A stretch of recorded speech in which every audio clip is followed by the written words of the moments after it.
सोलापूर महानगरपालिका निवडणुकीच्या प्रक्रियेला सुरुवात झाली आहे। येत्या काही दिवसात प्रभाग रचना होईल।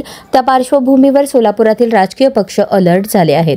कामगारांचा पक्ष म्हणून ओळख असलेल्या मार्क्सवादी कम्युनिस्ट पक्षाचे नेते आडम मास्टर यांनी बुधवारी माध्यमांशी बोलताना या निवडणुकीसंदर्भात घोषणा केली असून महाविकास आघाडीसोबत जाण्याचा निर्णय घेतला आहे, पण सन्मानाने सोबत घ्यावे अशी मागणी केली।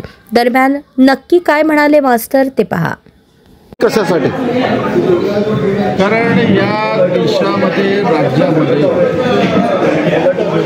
भारतीय जनता पक्ष आणि त्यांचे मित्र पक्ष संपूर्णपणे संविधान धोक्यात आणून आज बेकारी, महागाई, हिंदू मुस्लिम प्रत्येक गोष्टीला निर्माण करते, देशाचं लक्ष दुसरीकडे घेऊन जाणं, या पद्धतीचं राजकारण मोठ्या पद्धतीत चालू आहे।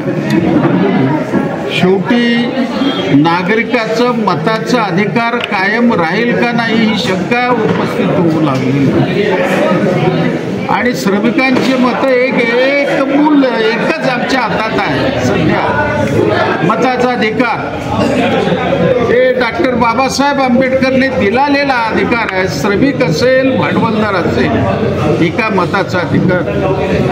म्हणून या सगळ्या गोष्टी लक्षात घेऊन महाविकास आघाडीबरोबर जाण्याचा आमच्या पक्षाने निर्णय घेतलेला। जर का वाटाघाटीमध्ये त्यांनी सन्मानाची वागणूक आम्हाला देतील ही अपेक्षा आहे।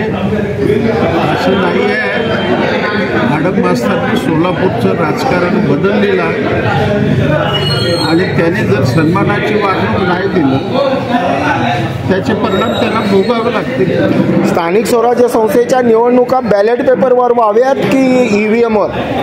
आमची स्वतः मागणी आहे, कसल्याही शंकेला संधी राहू नये, कुठलंही राहू नये म्हणून बॅलेटवर तुम्ही मतदान घ्या।